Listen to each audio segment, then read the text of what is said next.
वाढोणा बाजार पशुवैद्यकीय अधिकाऱ्यांची उमेदच्या पशुसंख्यांशी व पशुपालकांशी असभ्य वागणूक। नमस्कार, मी Jayashree Sonawane, blue storm TV news मध्ये आपल्या सर्वांचे स्वागत आहे आणि ही बातमी आहे यवतमाळ जिल्हा प्रतिनिधी रामभाऊ भोयर यांच्याकडून। वाढोणा बाजार येथील पशुवैद्यकीय अधिकारी यांच्या विरोधात संबंधित जिल्हा पशुवैद्यकीय अधिकारी व जिल्हा अधिकारी यांच्याकडे लेखी तक्रार सादर करणार असल्याची माहिती उमेद महिला बचत गटातील पशुसखी व पशुपालकांनी दिली आहे।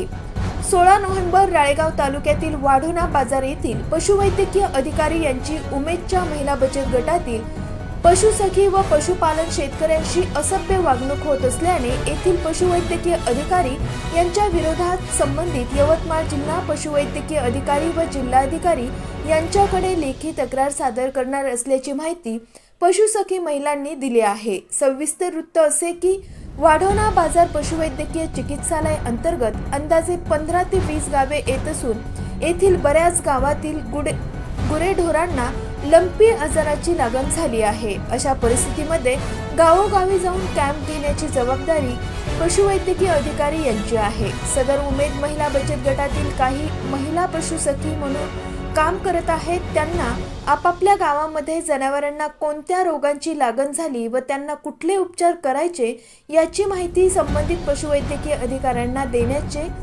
असते। सदर ही माहिती संबंधित पशुसखी आपल्या परिसरात येत असलेल्या पशुवैद्यकीय अधिकाऱ्यांना देत असतात, परंतु वाढोणा बाजार येथील पशुवैद्यकीय अधिकारी यांना गावातील कॅम्प घेण्याबाबत किंवा जनावरांच्या रोगाबाबत माहिती देण्यासाठी येत असल्यानंतर वाढोणा बाजार येथील पशुवैद्यकीय अधिकारी त्यांच्याशी उलटसुलट बोलणे व त्यांच्याशी असभ्य वागणूक करणे येथील पशुवैद्यकीय अधिकारी करत आहे।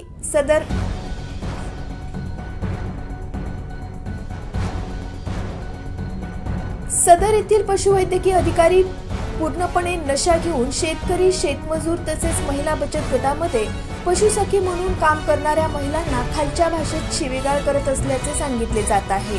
अशा पशुवैद्यकीय अधिकाऱ्यांना कुणाचे पाठबळ असा सवाल महिला बचत गटातील पशुसखी महिलांकडून होत आहे। याबाबत संबंधित पशुवैद्यकीय अधिकारी वाढोणा बाजार यांना याबाबत फोनद्वारे माहिती विचारली असता त्यांनाही फोनवर पशुवैद्यकीय अधिकारी यांनी फोन करणाऱ्या व्यक्तीला सुद्धा अश्लील शिवीगाळ केली आहे। सदर पशुवैद्यकीय अधिकारी वाढोणा बाजार यांच्यावर योग्य ती कार्यवाही करण्यात यावी याकरिता संबंधित पशुवैद्यकीय अधिकारी यवतमाळ व जिल्हाधिकारी यवतमाळ यांना निवेदन देण्यात येणार असल्याची माहिती पुढे आली आहे। अशाच काही नवीन बातम्यांच्या अपडेटसाठी आपण पाहत रहा ब्लू स्टॉर्म टीव्ही न्यूज।